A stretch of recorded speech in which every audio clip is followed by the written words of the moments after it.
Dambarwar da ta kunno kai ne bayan da jarumi Adam Zango ya zargi sauran abokan sana'arsa a masana'antar ta Kannywood da laifin tona masa asiri duk kuwa da halaccin da ya musu a rayuwa. Wani faifan bidiyo da jarumin ya saki a shafukan sada zumunta an ga damuwa kuru-kuru a fuskarsa yayin da yake bayanin irin halin da ya shiga, wani sa'ilin ma har yana goge hawaye. Zango ya ce abin takaici ne yadda waɗanda ya wa rana a baya suka gaza fitowa su kare shi daga irin zarge-zarge marasa tushe da kuma ƙarairayen da ake yadawa a kansa tsakanin al'ummar gari. Idan na gaya muku adadin mutanen da na ba gudunmawa a cikin masana'antar Kannywood, lissafa su ma zan yanzu za ku sha mamaki. Duk wanda na kira sunan shi billahi allazi la ilaha illa huwa na ba shi kashi 30 ko 50 gudunmawa da kuka sa, amma ba ku taɓa jin sunansa a bakina ba.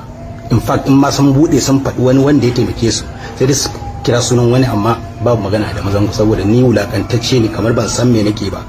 Fati Nijar, Nazifa Asnanik, Zainab Raga, Zainab Indomi, Umar Bikshu, Alijita, Ado Gwanja, Umar M Sharif, Sadiq Sani Sadiq, Isa Feroz Khan, Balal Dorai, Sadiq Mafiya, Tahir Ai Tahir, Abubakar Sani, Kabiru, Rabiu, Umar Bikshu, duk waɗannan mutanen mu na ba su mota da kudi na. Zangon ya ce babu wani abu cikin zama shahararre illa wahala, takura da kuma bakin ciki, kuma rayuwa ce mai cike da ƙarya da ɗebowa kai abin da ya fi ƙarfinsa. Zama celebrity masifa ne, ba alkhairi ba ne, fake life. Za ka yi ka nuna wa mutane kana da kuɗi, kana kwanciyar hankali, kana kaza kaman baka da wata matsala a rayuwar. Amma in reality bakin ciki ne a tattare da kai, abubuwa da dama, amma ba za ka iya nunawa ba saboda kana gudun wai kar a ce ka kasa, ka je ka sai abin da sai ka yi rance ma za ka siya don duniya ta ce kana da. To sai dai wasu daga cikin manyan masana'antar ta Kannywood sun bara inda suka fara mai da martani kan kalaman na Adam Zango, shugaban kungiyar mawakan Hausa na ƙasa kuma shahararren mawakin nan a masana'antar Kannywood Alijita.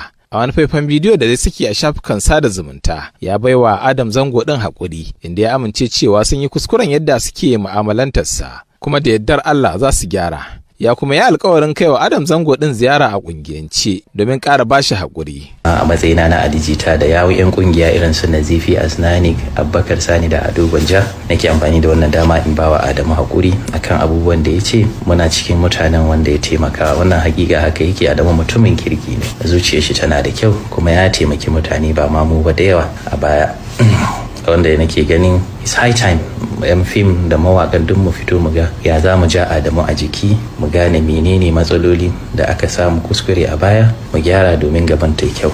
In Allah ya da kungiyance in ya dawo za mu zo mu zauna mu ga ya zani wannan abubuwa. A yanzu haka dai da dama daga 'yan masana'antar ta Kannywood na ci gaba da wallafa faifan bidiyo a shafukan sada zumunta domin ba shi haƙuri. Daidai lokacin da shi kansa shugaban hukumar fina-finai na ƙasa Ali Nuhu ke martani ga masu cewa cutar damuwa ce ke damun Zango din. A wata wallafa da ya yi a shafinsa na Instagram, Ali Nuhun ya ce ba abin da ke damun abokin nasa kuma kalau yake, illa dai kawai damuwa da kowane mutum kan shiga idan an ɓata masa rai.